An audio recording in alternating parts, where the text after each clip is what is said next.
Chingrighata metro প্রকল্পের যে অবশিষ্ট কাজ আটকে ছিল তা ইতিমধ্যেই শুরু হয়েছে। আজ থেকেই শুরু হওয়ার কথা ছিল এবং সেজন্য দু দফায় যান নিয়ন্ত্রণও করার কথা ছিল। কিভাবে কাজ এগোচ্ছে একবার সরাসরি আমরা দেখব। আমাদের প্রতিনিধি ব্রতদীপ ভট্টাচার্য রয়েছেন সেখানে। ব্রতদীপ, বৃষ্টি শুরু হয়েছে ইতিমধ্যেই, কাজ কি এগোচ্ছে?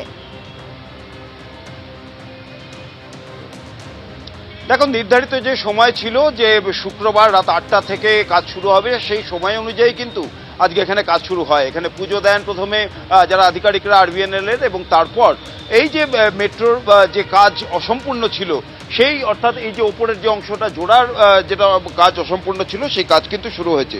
তুমি জানো যে কবি সুভাষ থেকে এই অরেঞ্জ লাইনের যাত্রা শুরু হলেও মেট্রো কিন্তু এই বেলেঘাটা পর্যন্ত এসে থমকে যায়। তার কারণ চিংড়িঘাটা মোড়ে এই যে মেট্রোর কাজ সেটা অসম্পূর্ণ থেকে গিয়েছে। দীর্ঘদিন ধরে রাজ্য সরকারের সঙ্গে মেট্রোর টানাপোড়েন চলেছে। বিষয়টি হাইকোর্ট হয়ে সুপ্রিম কোর্ট পর্যন্ত গড়িয়েছে, কিন্তু তারপর অবশেষে সরকার পরিবর্তন হওয়ার পর কার্যত দেখা গেল গ্রিন সিগন্যাল পাওয়া গেল, এবং তারপরেই সিদ্ধান্ত হয় যে চিংড়িঘাটার এই কাজ সম্পূর্ণ করা হবে। মূলত এই কাজ সম্পূর্ণ করার জন্য রাস্তার একটি দিক, অর্থাৎ বাইপাসের একটি অংশ পুরোপুরি বন্ধ রাখা হয়েছে। আমরা যেখানে রয়েছি চিংড়িঘাটা মোড়ে, এই ফ্ল্যাঙ্কটি রুবির মোড় থেকে উল্টোডাঙ্গার দিকে যায়।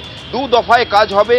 প্রথম দফায় 60 ঘন্টা এরম বন্ধ থাকবে, এবং দ্বিতীয় দফাতেও একইভাবে 60 ঘন্টা যান নিয়ন্ত্রণ হবে। প্রথম দফায় যে কাজটা হচ্ছে সেটা উল্টোডাঙ্গাগামী যে ফ্ল্যাঙ্কটি সেই দিকে রাস্তা বন্ধ করা হয়েছে। যে সমস্ত গাড়িগুলি রুবির থেকে উল্টোডাঙ্গার দিকে যাবে সেগুলো এই চিংড়িঘাটা মোড়ের কিছু আগেই মেট্রোপলিটন থেকে সেগুলো ডাইভার্ট করে দেওয়া হচ্ছে। সেই মেট্রোপলিটন থেকে ডাইভার্ট হয়ে রাস্তা দিয়ে, আমি সন্দীপকে একটু দেখাতে বলবো, দেখতেই পাচ্ছ চিংড়িঘাটা মোড়ের পার করে সেই গাড়িগুলি বেরোচ্ছে এবং সেগুলো উল্টোডাঙ্গার দিকে চলে যাচ্ছে। এটা প্রথম দফার কাজ। আজকে থেকে, অর্থাৎ শুক্রবার রাত 8টা থেকে এটা শুরু হয়েছে, এবং সোমবার সকাল 8টা পর্যন্ত এই যান নিয়ন্ত্রণ থাকবে। এই যে পিলার দেখা যাচ্ছে এটা 317 নম্বর পিলার। এই 317 নম্বর পিলার থেকে রাস্তার মাঝে 318 নম্বর পিলারের কাজ প্রাথমিকভাবে হবে। এই যে হলুদ যে বিশাল যন্ত্রটি দেখা যাচ্ছে এটা হচ্ছে সেগমেন্ট লঞ্চার। এই যন্ত্রটি কিন্তু ধীরে ধীরে এই 317 নম্বর পিলার থেকে 318 নম্বর পিলারে যাচ্ছে, এবং এইটা জয়েন হওয়ার পরেই যে সেগমেন্টগুলি এখানে বসানো হবে অর্থাৎ উপরে, সেই সেগমেন্টগুলি উপরে তোলার কাজ হবে, এবং এই অংশটি জোড়ার কাজ সম্পন্ন হবে।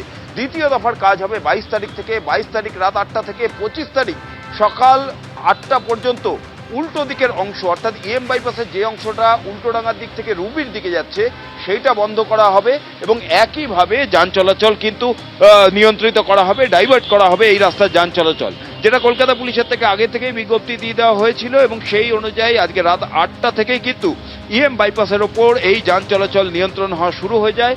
এবং একই সঙ্গে মেট্রোর যে অসম্পূর্ণ কাজ সেই কাজও কিন্তু ইতিমধ্যেই শুরু হয়ে গিয়েছে, এবং এই কাজটা অসম্পূর্ণ থাকার ফলে কিন্তু এই অরেঞ্জ লাইনের যে মেট্রো যাত্রা সেটাই চিংড়িঘাটা মোড়েই এসে থমকে যাচ্ছিল। তবে এখন যখন কাজ শুরু হলো, এবং এই দু দফায়, অর্থাৎ আজকে 18 তারিখ, আজকে থেকে 18 তারিখ পর্যন্ত প্রথম দফার কাজ, এবং তারপর 22 তারিখ থেকে 25 তারিখ পর্যন্ত দু দফার কাজ হলে কিন্তু এই যে ভায়াডাক্ট, এটার যে জোড়ার যে কাজটা এটা সম্পন্ন হয়ে যাবে, এবং তারপরেই কিন্তু এই লাইন দিয়ে মেট্রো চলাচলের পথ আরও চলাচল শুরু হওয়ার পথ আরও চওড়া হবে। অর্থাৎ আর কয়েকদিনের অপেক্ষা, তারপরেই কিন্তু এই চিংড়িঘাটার মোড়ে মেট্রোর যে কাজ সেটা সম্পূর্ণ হয়ে যাবে, এবং তারপরেই যেটা আশা করা যাচ্ছে এবং যেটা প্রতিশ্রুতি দিচ্ছেন মেট্রো কর্তারা, যে এই কাজ সম্পূর্ণ হলে তারপরে কিন্তু এই অরেঞ্জ লাইনের যে গোটা যাত্রাপথ সেটাও চালু করা সম্ভব হবে। দেবস্মিতা। একদম প্রতিদিন, অর্থাৎ দু দফায় এক্ষেত্রে যান নিয়ন্ত্রণ করা হয়েছে। একদম যে ছবি আমাদের প্রতিনিধি তুলে ধরলো, আর কয়েকদিনের অপেক্ষা, তারপরে এই যে মেট্রো প্রকল্পের কাজ চিংড়িঘাটা যেটা জটে আটকে ছিল সেই কাজ সম্পন্ন হবে। এবিপি আনন্দ, এগিয়ে থাকে, এগিয়ে রাখে।